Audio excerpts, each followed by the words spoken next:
sarakstījis 5 kantātes. Šo kantāti Tēvijai viņš rada īpaši prātā turot 3. vispārējos latviešu dziesmu svētkus. Radījis 2 gadus pirms 1888. gada un atskaņu pirmskaņos tas ir jau pieminēti 88. gadā. Starp citu, pats tīra labi jau pārzināja visdažādāko instrumentu specifiku, bet es vēl labāk, protams, mežāki, jo jau pieminēju to ansambli, kurā brāļi Jurijāni uzstājās, nu tad Pāvuls, brālis, kurš par mūsu operu mūzikas vienu no tēviem saucās, Juris, kurš kordiriģents, nu, tad arī pats Jurijāna Andrejs, un 4. brāļi braukāja pa Latviju un iepazīstināja klasiskās akadēmiskās mūzikas pērlēni cilvēkus. Gluži tāpat kā Lūdīgi jūsu gadījumā tā Tēvija kaut kādā maģiskā kārtā neesat vēl dzirdējuši iepazīstinās šie brīnišķīgie ļaudis, kas pulcējas Rīgas Latviešu biedrības nama lielajā zālē. Un atkal jau tad, kad 1888. gadā pirm atskaņoja šo skaņdarbu, bija dalītas jūtas ne Latviju auditorijā, bet jau vāciski rakstošajā presē, kuri, sajuta tā teikt svilumu smaku, jo līdz šim bija dāsni un pozitīvi stāstīts par to, kā Dāvids un Jānis Cimze raksta labskanīgu, mākslinieciski augstvērtīgu, profesionālu mūziku, bet vienlaikus tās nacionālās un etniskās pašnoteikšanās pretenzijas, kādas latviešiem arvien lielākā īpatsvarā parādījās, radīja vieglu satraukumu vai stresu gan krieviski rakstošajā Rīgas presē, gan arī vāciski rakstošajā. Vācieši vēl tautas valodā runājot mazliet pierāvās, bet tie, kas gribēja mūs rusificēt, tiem gan negāja pie sirds, ka rodas atkal jauni apliecinājumi tam, ka latvieši ir suverēna nācija. Jo mūsdienās mēs mēdzam tvert to, kā noritēja latviešu un krievu tautu iedarbē 19. gadsimtā un vēl arī pat 18. gadsimtā savstarpēji sauc par koloniālismu pieeju. Un to iespējams dažs no jums arī ir pieredzējis, ka atnāk no diženās pēdiņās kaimiņu valsts un stāsta, ka jums jau tā nekādas kultūras nav, bet mēs jums nesīsim. Viss žēlīgi ar savu tiesu pārākumu apziņas un ar savu tiesu īzdegunības. Lūk, un tādi vīri kā Jurijāna Andrejs tad parādīja, ka nav pamata nekādai īzdegunībai tiem citiem, un mēs paši savā zemē darīsim lietas, kas mums ir svarīgas.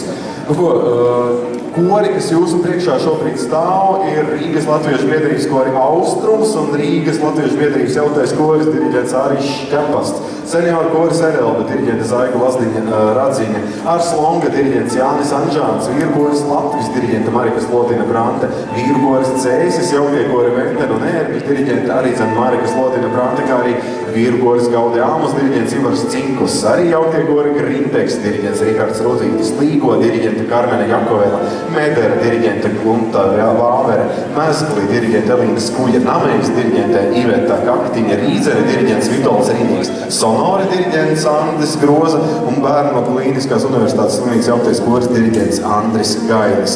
Nekādā ziņā mēs nevaram nepamanīt, kaut arī tāpēc, ka šeit priekšā ir un arī tāpēc, ka viņi tūdaļ kuplinās mūsu skanējumu. Rīgas 8. vidusskolas simfoniskais orķestris ir mūsu pagodinājis ar savu klātbūtni diriģents Haralds Pārsdiņš. Un pēc mirkļa jau varēšu aicināt gan diriģentu, gan solisti nāk šeit priekšā, bet lai uz orķestris uzskatās.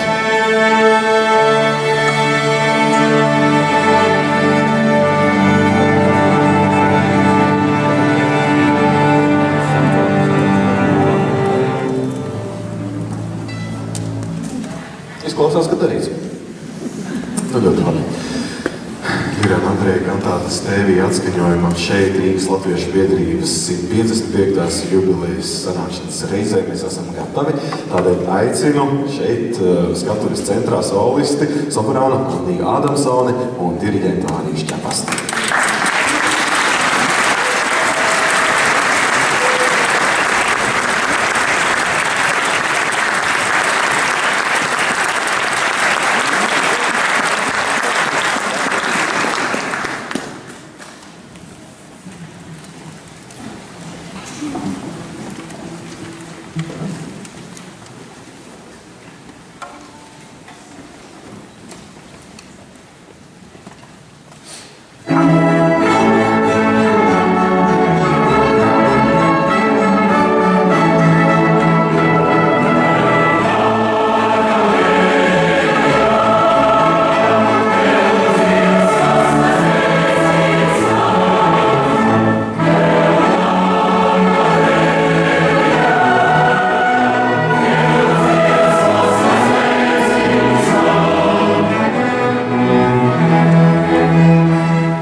Kārīgas Šepastai. Paldies, Nadija Adarsonai.